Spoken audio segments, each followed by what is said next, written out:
Assalamu alaikum warahmatullahi wabarakatuh. Jama fo hirama jarnama kala kawtino fendo saydo Sellu Balde ka hande do vendredi 18 juillet 2025 10h25 heure de Conakry, même heure de côté de Malipa, ça c'est dans la préfecture de Tougué. Merci. E musidɓe haɗa yewtere fi piiji ko fewde leydi men ni ɗo seeɗa o yafoto haɗay voilà vokaji ne juute seeɗa kono meɗa yafini ko addi ko taw e adone taw fi ko fewndi ko sengo labbe eɗen andi haɗa labbe kañum battanama o sorti médiatique ko wiyete ko yewtere nde kañum oustas Abdoul Hamidi waɗi ko wiyete ko imam on e nder julirde goo toɗɗe ɗen andi haɗa no waɗno polémique neɗɗa ɗo balɗe moƴƴa sur les réseaux sociaux et surtout dans la ville de Karfo ko Alpha de Labbe haɗa battanama no yewtede ɓe yewtuno toon nde haɗay ɗon andi ligue islamique on wonno ko sispandi ɓe fiyawgol julnugol juma o ila hande e fiyago kadi ka julirde donc haray battanama ɗum ɗo eɗen andi polémique buy waɗi débat buy waɗi donc haray ko ɓuuri wadde fi kon haray hanki cikkiɗe musidal maɓɓe ga yahno yiide maɓɓe kadi oustas Abdoul Hamidi ka suudu maɓɓe yiidi e maɓɓe ndaari ɓe payi kadi ɓe fooyi ɓe waaɗi donc haray battanama yiidigo maɓɓe ɗon goɗe toyta Allah yallah dekkiɓe dikkina nawno ɓe foppete muɗum danda en enen ɓe nawnani ɓen waɗa monti ɗum bakkat donc haray kañum oustas Abdoul Hamidi holluno jama o foppete muɗum kala jama wonɗo ɓaawa maɓɓe yo ta jaɓu provocation wata ɗaɓɓutu goɗɗo wata oppoennu goɗɗo wata waɗu goɗɗo goɗɗum si goɗɗo yenniɓe ha janngo a joni ma woni ɓe goɗɗum ha janngo a joni ta o tigi yetto yimɓeɓe kadi hewka julirde kala wonɗo to julnowo ɓe yaha ɓe juula ɓaawa makko ɓe jokka haaji maɓɓe julirden ko julirde Allah on ko fii ka dina ka Allah reɓe donc ɓe wonni haalay ɗum ɗon ko ɗum ɓe tori jama o woni noon ko labɓe woni ka hina labɓe kala wonɗo ɓaawa maɓɓe wata jaɓu provocation wata yenni goɗɗo ta piirde goɗɗo ta sonkude goɗɗo haɗa kamɓe ko ɗum ɗo ɓe tori jama o ɓe jeeji jama o donc haɗa ɓe holli ɓe ɗon andi tagaɗo kala tagaɗo no mari ella mum o donc haɗa ko ɓe o tigi falja so on tigi faljata haɗay wona o bani adama donc haɗa ko ɗum ɗo woni ko ɓe holli ɗon ko hanki kikkiɗey ɗon andi haɗay ɓumɓe mo yino vidéo woɓɓe kadi publication ni donc haɗa jama o weltanama jarnama téléma gonɗo sengo fi ko fewni ko tele sengo labɓe ɓe tori Allah yallah reppu seytane o wawa kadi tandugol si jentaɗo falji probléme waɗe ko ɗum watta haɗa si on tigi no jenta haɗa ko ɓe o piidigo to on tigi heɓɓana ko wota ko kon tagaɗo ko wiyete wo piidigo to o tigi feƴƴitira e o tigi wata wonde tout à fait normal donc haɗa si feƴƴino musidɓe ɓe sendema sengo gonɗo sengo ko fewndi ko labɓe haɗa gatti e sengo ko fewndi ko sengo Guinée Conakry ko adi ko taw sengo ka union des forces démocratiques de Guinée UFDG haɗay eɗen andi assemblée général o no woodi janngo si Allah lamɗo jaaɓi Allah dadu tana haɗa assemblée o no laati janngo e samedi haɗa ilandema e 9h haɗa assemblée o no laati sengo kono akira jama fof reti mum no invité a participugol assemblée o surtout ya kadi yara no wowiri noon e kadi prépare o kadi fewndo sayɗo carte de membre de ɗen 2024 2025 on ɗe yalti ka parti jama soda kadi eɗen mara kamɓe mi anine on goɗɗum carte de membre ko jawdi en andi no wonande parti o laami haɗa kala hitande kala si carte o yalti yimɓe soodu kadi eɗen mara ko ɗe kadi kadi wallata parti o ko ɗe kadi kadi watte financement fi golleji parti on ko ɗe kadi ɗo kadi ɗi mbuyɗo ƴette financé activité ji men ko ɗe kadi ɗo kadi janngo ɓiɓɓe ma tawiɗama immoy to inoya haɗi baba ma yimma ko mamujo o parti UFDG donc haɗa ko très important sodugo ɗum ɗo wallina e so feƴƴino musidɓe yiɓɓe voilà so feƴƴino musidɓe yiɓɓe haɗa garta e sengo o probléme fewɗo Guinée Conakry ɗo avant tout tawɗe ɗo sengo ɗon ɗe wiyata photo kañum ministre de la sécurité on wondugo e ministre de la défense on wondugol e gouvernement o sennanema o piiro ko ɓe jokki fetanima o kuus o drogue ko fewde nden ndi leydi haɗa ɓe hakkilade fota nden leydi ndi surtout sengo Guinée Conakry elanema télé Sofonia ha Dixine ha Matam ha Ratoma ha sengo ka grand région Kindia ga haɗa yimɓe buy wondi ko nanguiɗa e drogue ji façon ji buy ko wiyete kon drogue o laynama tramadol hewanema o yemɓe ñaaki ko ɓe fayɓe fimata ha e kuus ha e piidi boy nanggama ɗum kadi yimɓe buy no nangue ɗo sukaɓe kadima worɓe e rewɓe kadi tawa e muɗum ɓaɗo mi holli on ɗimmon piiji no hulɓini yimɓe nanggama e yimɓe kummaluɓe no nanguede e nder muɗum battanema o patrouille muɓe no wadde ɗon donc haɗa jama ko waɗi toɓe fi ɗum ɗo wawa yewgol e nder leydi par ce que ɗum ɗo so développé leydi haɗa ko probléme sa jiiɗi ko ɓiɗɗo ma o yeehi fimi woni fetuɗo woni e aada e gonɗo fima o tun ɗano waloɗo wa guetto koyoroma haɗa a heeɓi aɗa yanguima bonimo yalla dande donc haɗa numéro maɓɓe on ko WhatsApp ko wiyete kon 117 ko on woni numéro ɗum o 117 ko ɗum woni numéro e police o haɗa numéro 24h24 mo huɓɓi maɗa mbuuɗi ala mbo sa ɗoddi numéro o feƴƴay donc fi kala démantèlement maɗo sa heeɓi information nokku goo fi sengo ma nden ɗon gonɗo sengo kuus ko fewde nder leydi donc haɗa ɗon combat o wela fi kono vraiment nous saluons ce acte minen weltaniɓe minen jarniɓe et surtout fidélité ma goɗɗo sengo par ce que goɗɗo waɗi ko moƴƴi kon koye andimo ko waɗi ko no moƴƴi donc haɗa ko jama waltoɓe fiyoni ɗo par ce que jama kadi wattaki ɓe wata gasde e si feƴƴino musidɓe yiɓe yitode seeɗa sengo kadi ko fewnigo nde leydi men ndi haɗa hakki décret molnaɗo waɗno jemma ɗum haɗa ko noon décret on haɗay kañum général Mamadi Doumbouya wonno ko tawata haɗay hanki ɓe wonno koɓe ɗum ni société industrielle ji boyi société ji tene wulure temeɗɗe jeɗɗi e noga e nayyi so wiyama société industrielle walla société ji moƴƴinaɗi ndiya si faɗi ɗon piiji wonno ko ferma maquerie ji maɓɓe ɗi kadi interdit ka marché donc haɗa elanema hande ɓe yattawi waɗgo pattude fiɗin ɗon piiji sabande man holno ɓe holli produit ji ɓuyno moƴƴine nder leydi ndi jiji ndiyam piiji go toon moƴƴine nder leydi ndi produit ji no gasa biscuit ji piiji waɗi si waɗi piiji tawata piji wonaɗi légal nano hani no ɗe moƴƴirede tata vraiment tigi tigi norme fus ala mo contrôle la mo kala no wadde ko faala no moƴƴinire no faala moƴƴina mbuuɗi donc haɗa ɓe hollino joni jamma nawnaji e piiji donc haɗa ɗum ɗon e ko probléme molnaɗo donc haɗa par exemple wona ndiyan ana woodi ha yimɓe selon des informations wonɓe ƴogude ndiyan ka kolonji lowa e paquet ji ferma yalta yeeya jamma o tata produit fus waɗa kay mum contrôle fus ala e nder mum no andi jamma o no hulɓe ni koy e jamma o saccirama hoore mum haɗa ko probléme donc haɗa c'est quelque chose de très important donc tellement gonɗo sengo kadi haɗa en ɗo no fewndi leggine kono hakkillelema hannde ɗo surtout la semaine prochaine haɗa ɓura ɗum tande e moƴƴa e nder leydi par ce que société ji wulude temeɗɗe jeɗɗi e noga e nayyi ko ɗum wiyete 1724 1724 donc haɗa ko ɗon société ji ko tata société industriel ji fermaɗi tellement gonɗon sengo e so feƴƴino musidɓe yiɓe toujours atten sengo ko fewndi kon guine kono hakkille battandema o yoolagol fayɓe e yoolagol jamma o hay en tori jamma o so ndiyana o ƴiwni yandi ɓe jogo fayɓe ka cuuɗi o wi ko cours de vacance no moƴƴi ko sawa tan ko pay ko ma ko si tawima ɗo yahango ko si cours de vacance on haɗa andi ka laawo karata ɗon laawi kono ati ɗo andi tuuni ɗin ko so ndiyana yalta yimɓe ɓe yatta hiba tuuni ka laawi ko ɗon créer probléme ɗi donc haɗa ayne fayɓe même ɓe gayne hoore meɗen so ndiyana tiiɗi panɗi daroɗa haɗa helta sina ɗum ɓay ko sa wuuri si ɗaɓɓa jawdi haɗa en ɗo c'est très important e so fiɗɗi musidɓe yiɓe kadi atten ngo sengo ko fewndi ko toujours sengo sengo honno wiyetela sengo guine Conakry ɗo donc andi haɗa kadi toujours ko fi honnu battandema o guyale ñande kadi ko fewde nde saare kalandema yewgol wujja otoje wudda motoji ataka piiji donc haɗa ɗo kadi surtout kadi yana ɗoyi ɗo haɗa falama fuɗɗitade nde saarne ko meɗen andi gouvernement ƴettede responsabilité ji maɓɓe ɗin fi gérugo ɗon ɗon ka kadi très bien e si feƴƴino musidɓe yiɓɓe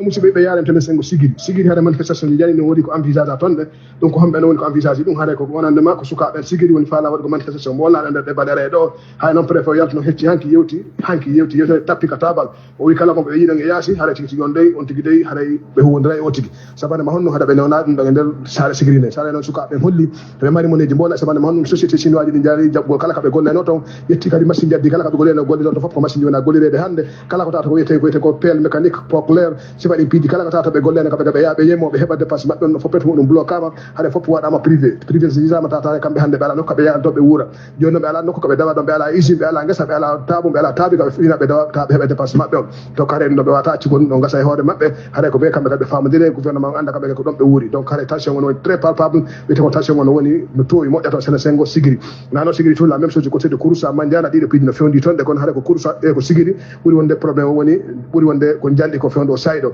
haɗa noon kañum yimɓeɓe ka toon holli wona par exemple que société miniéji ɗin gayni bonde kala cagol ngol ɓe mari toon lotugol kanŋe on calɗiɗi fof traitement ji hande ɗi boni hay milo wongol kala cagol wongol e nder sigiri on ha hotto guiɗe o fayde ko wiyete calɗiɗi fof traitement ji boni ɓe lanci fof ɓe bonni ɓe jasi fof ɓe waɗi fosséji tigi tigi on ɗum la wolotako tigi tigi on hande sa wi gurdama ɗan to haɗa no mapini donc ɗum ɗon haɗa tigi expert ɓe tigi holli e nder duuɓi sappo ɗo sappoji si ɗum ɗo géraka haɗa probléme waɗe sene 5 hotto guiɗe ɗo fi honnum ko wiyete kon manque de structure ɗon manque e piiji ɗin ko tata jama heɓa ndiya yarteɗa laaɓuɗa hay dammima yimɓe ɓe ko e ndiyan ko yaɗa e nder nokkure nde sabanema honno kala ka ndiyan tubɓe ɓe yewde ɓe jasa ɓe loota ɓe na kange no nder toon ɗe donc haɗa source contrôle on vraiment no manque moƴƴa télément gonɗon sengo e musidɓe si feƴƴino ka toujours atten honto sengo honto e sengo yaren sengo Sénégal hanki kikiɗe yiwno ka eli kama no windi ka page makko wonandema e wonandema commandode ko wiyete kon daɗɗiti jari no yeehi Sénégal no falamo kidnappude naɓamo donc on haɗa noon wontuno kadi seeɗa télé après 1 heure et quelque o wi windite kadi woni haɗa ka wonno fewno ɗo mo woni a sécurité pour le moment donc haɗa kono ɓuran ɗum e tigi o wanno alarme mo wolnaɗo tatata haari mo maapi fotayna seeɗa donc si feƴƴino musidɓe yiɓe areɗe garte kadi sengo nokku gotu sengo Guinée Bissau haɗa toon kadi kañum Oumar Sissa ko ambalo hande ɓe mari réunion molanaɗo sengo Bissau ko wiyete ko pays lusophone ji kamɓe pays portugais ɓe mari réunion ɗo molanaɗo halanama hande e janggo déjà ko hanki fuɗɗi kikiɗe ha hande e janggo haɗa ɓe mari on programme noon Guinée Bissau ko kanko woni ko osti programme on fewndo sayɗo haɗay ko wiyete lamɓe hewɓe ne foti ɗo fewndo sayɗo e hooreɓe ɓe fof erdinal noon tene ka leyɗe lusophone ɓe foti ɗon wonande maɓɓe yotugo fi ko fewndi ko ka leyɗe maɓɓe donc haɗa ɗum kon fewndi sengo e kañum Guinée Bissau e si feƴƴino atetene sengo Sénégal toujours mi yiɗi so ɗon ɗe battandema o sorti médiatique mo kañum Ousmane Sonko wannoɗe balɗe ka holluno wonandema haɗay say président kañum Bassirou Diomaye Faye faala kam ka primature ka premier ministre haɗa mo wawi maccude kanko ittamo o hoota ka parti o wonta toujours horta hoore parti makko on haɗa waɗi débat molnaɗo ha tata hay opposant de makko gon toka kadi Ousmane Sonko ma toka kadi aɗen tata on ɗo kadi ko on woni opposant de makko Farouson on no wiye kañum Barthélémy Dia on haɗa holli wona ndema si Ousmane Sonko wiyata ko assemblée nationale haɗa ɗum ɗo tawa kanko kadi wona Jean Paul Dia woni ba makko kanko Barthélémy Dia donc haɗa o holli ɗum ɗo wata gasi on no Barthélémy Dia kadi ko aɗen jentaɗo sengo Sénégal donc hay c'est clair gañu Ousmane Sonko holli kanko e objectif makko fendo saydo kanko Ousmane Sonko be asivu programme mo be halfinaaw do ha 2028 kanko ko ɗum programme makko fendo saydo haɗa ɓe adda probléme wala kadi e mone hay hunde ɗum ko sabane ma hono Sonko yewti ɗum seno information ji ɗin haɗa holli yimɓe ne yaltina wadde campagne qualité de pays e inde e parti présidentiel o tatare kanko Sonko o disaka haɗa holli nan ɗon andi fi muɗum sinaɗo ɓen no susayo goɗa ɗum ɗon par ce que ɓe holluno hay fi nangugoɓe gadi staɓe kono goto jaɓali ɓe nangude ma bloque goɓe fi ɓayɓe wadde campagne ji toon de e inde laamu ngun tata kanko anda fi muɗum donc haɗa ko ɗon no hoore saabu ko mettima ko donc haɗa secret scolaire e téléma gonɗo sengo ɓe holli haɗa ɓe moƴƴintini probléme kadi hunde ala haɗa ko wowo ɓisi hakkude maɓɓe naɓa adda e ɗon andi yalla dande bone ɓe yimɓe ko ɓe kadi bonni hay ka leyɗe meɗen ɗo naɓa adda e no jooɗi woɓe ɓe ko ɗum wuuri fenade fena fenta yalla dande bone maɓɓe voilà e musidɓe so feƴƴino yaade sengo Côte d'Ivoire haɗa parti ji ɓuy woodi ko tata ino wande élection présidentiel maɓɓe kamɓe kadi woɗɗa he seeɗa déjà ali Alassane Dramane Ouattara mo yawno sengo France ko hanki woni ko hewti haɗa kamɓe kadi toon parti ji ɓuy woodi ko itta parti ji jooma dole ji ɓuy woni ko tata ɓe jaɓaɗi ɓenɗo e ngal ɗo reconnaissugol hoore maɓɓe ka sengo ka liste électoral jono so ɓenɗo reconnaissaka haɗa parti ji ɗi wata yaade élection wona parti PDC yerde on e ka parti ko fettu boñi on noɗon wona parti ji ɓuy note tigui tigui wata parti on kalora bagbo o noɗon parti ji ɓuy tigui tigui on to woni tata ɓe jaɓaɗi ɓenɗo daro fi ka liste électoral fi sakko ɓe yaha élection donc haɗa kamɓe to muro anduno taddi fota donc haray e dans les jours à venir opposition on holli parti politique ɓe mari waɗ goro ko wiyete ko rallye molanaɗo ko marche molanaɗo sengo Côte d'Ivoire c'est programme maɓɓe on laato yiike voilà e si feƴƴi ɗon e musidɓe yiɓɓe yaare sengo honto kadi ka jantagol meɗen ɗo yaare sengo Togo kamɓe kadi ma to hakki ko wiyete ko mba élection e nokkureji go maɓɓe go toon haɗa wodno Sonko yi moƴƴa toon e goro gara e pirewi kono tigui tigui on e humpitaka goɗɗo ma e téléma ngol sengo toon fiwatagol maire ɓe maɓɓe go toon e nokkureji goo donc haɗa pour le moment haɗa deƴƴita o eɗen tori Allah ɓe daña ɓutton e jammon e nokkureji men ɗi e si feƴƴiɗo yaare sengo Mauritanie haɗa gouvernement Mauritanie o woni ko acciti yimɓe capanɗe jowo e ɗiɗo hanki kikiɗe guine ɓe joganoɓe toon tata ko wonɓe illégalement e nder Mauritanie tata haade ɓe jogaki kayri ko permetti ɓe wongol e nder Mauritanie kono haɗa gouvernement o accitiɓe haɗa pour le moment ɓe hollani wonde ɓe hotuma wata ɓe artu kono haɗa ɓe accitiɓe kaɓe joguinoɓe ɗon ka kasoji maɓɓe donc haɗa ɗum ɗon ko quelque chose qui s'est passé hier sengo Mauritanie voilà haɗa o fof weltanamo jarnama musidɓe winnaɗo très bon vendredi juma moubarak kala kontino fen ɗo sayi ɗo ha hewta musidɓe meɗen ɓe sengo ka yaasi o fof weltanamo jarnama haɗa yiɗen hatfodiri inchallah mo kala ko wakkilo waɗa ko wawi kon e fiya piiji men ɗi maso anno kadi fewɗo ko ɗuwete télé meɗen ka amen gaɗe haɗa ndungi ndungu ngu papati donc haɗa so ndungi wona tigaɗo deƴƴa hirto so inama deƴƴa hirto haɗa enen jadduɓe ko seraji ɓe ne gandi wiyete kon deƴƴa hirto na yadde fof antu ñama tum haɗa kawtama ga anda si hirtike ma si hirtaki haɗa woti ko heɓu paani yo takko makko oɗo tana kawta makko ngal ɗon haɗa kadi nasama kala koye ndungu ko yotigi surtout ka ndungu ɗo na yadde fof tungu defuɗa o ñama aɗa tana siɓɓe maɓe kawte maɗen ka piloté waɗanaɓe ka ley ndiyan ɗo kamɓe kadi ɓe heɓa ko feƴƴina maɗum so mari nenkal maɗo nokkanaɓe masa mari nebban seeɗa e yuppanaɓe gokkal masa mari biri ɗum taƴana o tigui haɗa piiji ɗi ɓe laafi hege ndungu no muusi voilà mo wela kana o anda assalamu aleykum wa rahmatullahi wa barakatuh ñalle jam Fouta Media e jam Macky Sall ɗum e meɗen mawde jam jumare jam e meɗen hannde fof no salminaga yo Mody Mamadou mi waƴƴi hoore audio ma on yafoto mi yewta ɗo Buynana on anndi enen wonɓe ɓen ka yaasi émotion ɗum ɗo ko enen ɓuri soñjude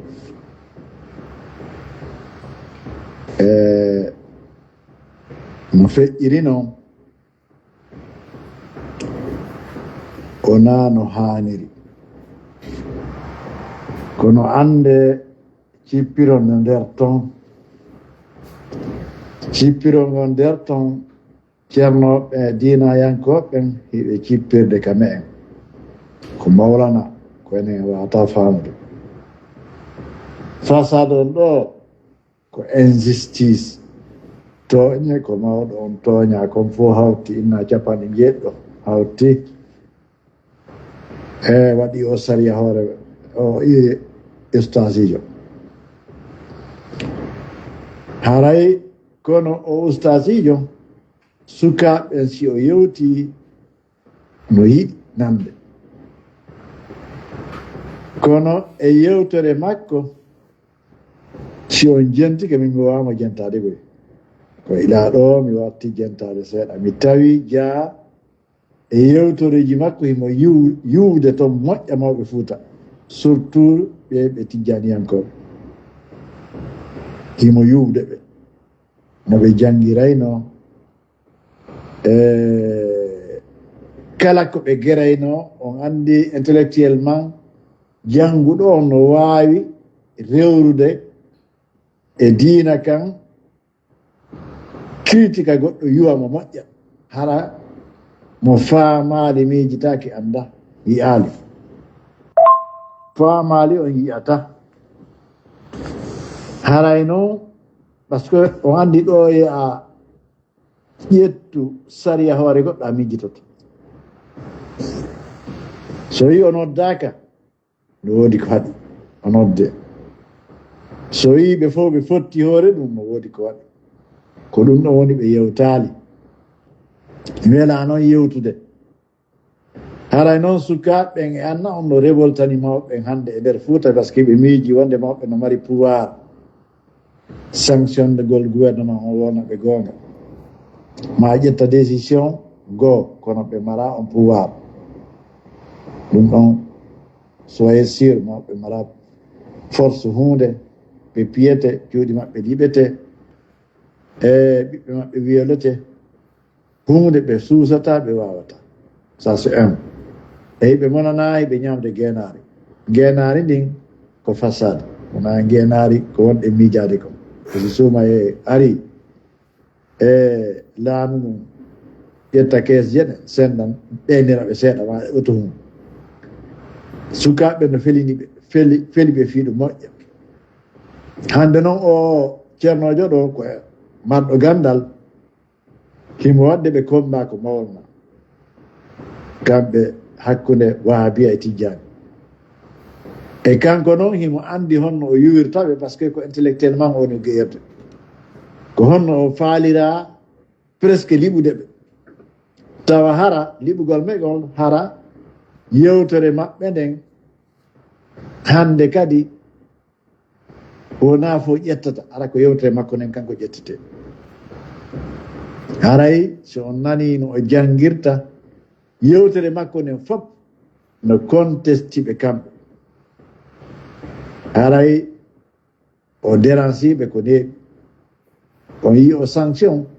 ko ɗon o yaari enen kadi noon si en wattanaali yiili en sutenaymo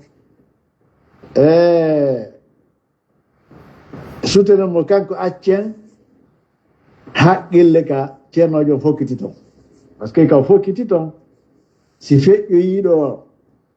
ha o heɓanama feere o waɗanama juulide o waɗanama fof o holnama ko kanko e gouvernement on tigi nanngodirta kanko e jama o nanngodirta so watta liili moƴƴanama hay kanko ko kaso o sakkitotto hay kanko succès on ɗo so wattanaka yiili kanko tigi moƴƴanama ko fi hen ɗum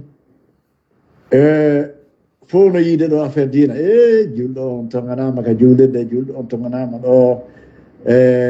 waɗa ko nden juulirde ɗon mi sikki o togana na e luttuɗɗe haray